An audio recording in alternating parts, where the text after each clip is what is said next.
dans ce passage, c'est ce qu'il dit. Et quand l'apôtre Jean a entendu dire ça, il y avait une doctrine qui courait, une doctrine qu'on appelle la doctrine de gnosis. Le gnosis dit la chair, le corps, plutôt l'âme, l'esprit et l'âme sont sauvés, mais le corps n'est pas sauvé. Alléluia. Donc ça ne veut pas dire que toute personne qui dit Jésus-Christ, son esprit qui en lui rend témoin que... Pas aujourd'hui l'église, c'est qui tue l'église encore devant dit, une fois qu'on dit Jésus, on n'a qu'à aller là-bas. Non, c'est fini ça. Quand on dit Jésus, on prend Bible, on regarde. Non, vous les gens, vous aimez trop ça. Jésus là, il y a maintenant. Hein? Si chez vous on prend une, chez nous on prend pas une, chez nous on fait celle. On n'a qu'à marcher ensemble. Nous jouons les gars. C'est la même chose. Tu dis quoi? Ça marche pas. Les apôtres ont eu plus de problèmes. Pas à cause du nom de Jésus, mais à cause de la doctrine de Jésus. Amen. Amen. Parce que lorsque Paul arrive à quelque part, il y a un homme qu'on appelait un certain pas Jésus. Ou bien, pas Jésus. Il existait mais il n'existait pas. Et si vous fouillez dans la Bible même, Jésus même, avant qu'on donne le nom Jésus, il y avait des gens qui s'appelaient Jésus.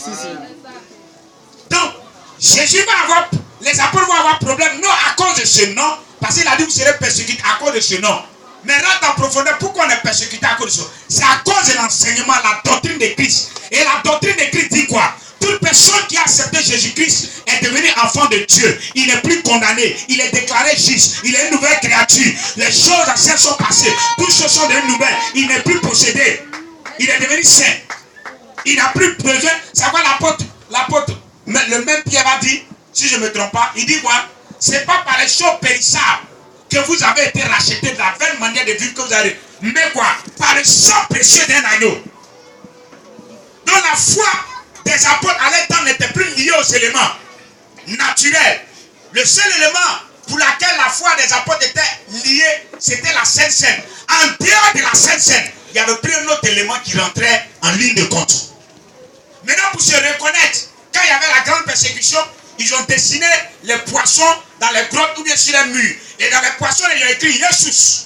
Donc si tu vois sur la porte, au temps de l'apôtre Paul, tu vois la porte, sur la porte d'un croyant, ils ont écrit dessus Jésus, mais ils ont dessiné poisson. Le poisson était la cause de se reconnaître.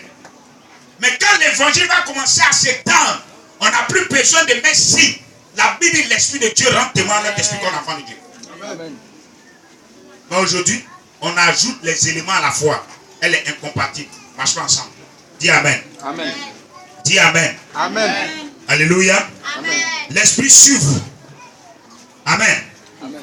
On a fini, maintenant on passe l'Esprit sur vous. Le Saint-Esprit sur vous, Acte 1:8. Le mot témoin. Témoin, le terme grec a donné le mot français martyr. Quand la Bible dit que vous serez mes témoins, ça dit quoi? Être prêt à quoi? Pourquoi? La vérité. Mourir pourquoi? La vérité. Souffrir pourquoi? La vérité. Et on a lu Jean. Il dit le consolateur, l'esprit de quoi? L'esprit de mensonge. L'esprit de Et l'esprit de quoi? vérité. Mais l'esprit de vérité. Et puis ta tête, on met une.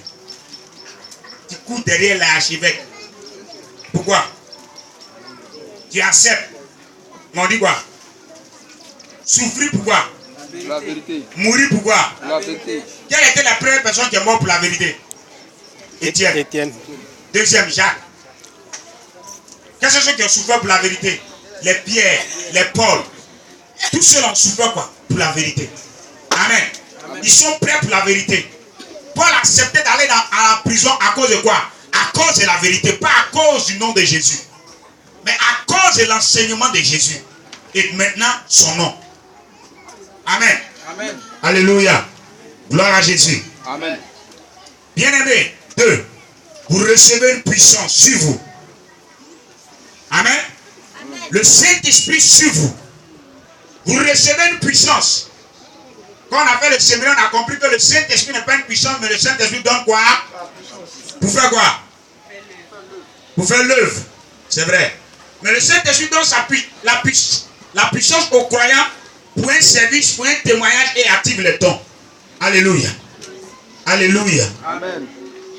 On va aller à la diapo. Il dit quoi? C'est l'onction promise. Donc quand vous lisez la Bible, vous voyez le mot dans le Nouveau Testament, onction.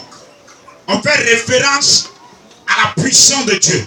Souvent on fait référence à quoi l'apôtre Paul il va dire. On fait référence à la puissance de Dieu. On fait référence à l'Esprit de Dieu. Mais ici, c'est l'onction promise. Pourquoi?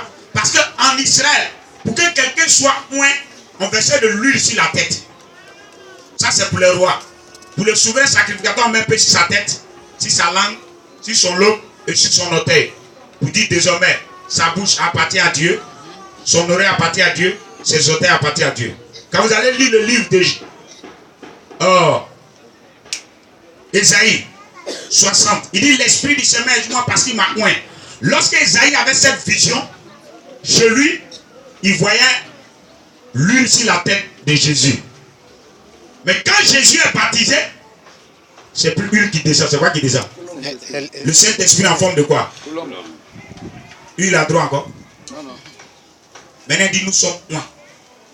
Dis à ton ami, tu es oint. Dis à lui, tu as l'onction. Ce n'est pas le passé seulement. Faut lui dire ça. Faut lui dire tu as l'onction. C'est promis pour tous les croyants. Ce n'est pas pour une seule personne seulement, une catégorie de personnes. Alléluia. Amen. Amen. Amen. Le mot grec dit dynamis. Capacité. Et le Saint-Esprit sur vous, c'est comme vous prenez ce portable-là et vous mettez chassé dessus. Il est recouvert. Bon, je prends l'exemple, vous qui avez les dernières générations là. Quand vous prenez les portables là, quand vous payez là, c'est neuf, non? Mais pour ne pas que l'écran se casse, vous mettez quoi devant? Anti-choc. Le Saint-Esprit en vous qui donne la puissance, c'est un anti-choc. Lorsque tu es en train de prêcher à un carrefour marché, prêcher pas n'importe quel évangile, que tu es en train de prêcher, que tu déranges un mystique, que lui dans son monde spirituel est en train d'envoyer des flèches, ça fait retour. Si vous regardez un peu, j'en ai quoi répéter, on dit Yu-Gi-Oh! Quand il se fâche, il y a un bloc qui vient sur lui. Quand il vient, ça fait ressort. Amen. Donc quand ça vient sur toi comme ça là,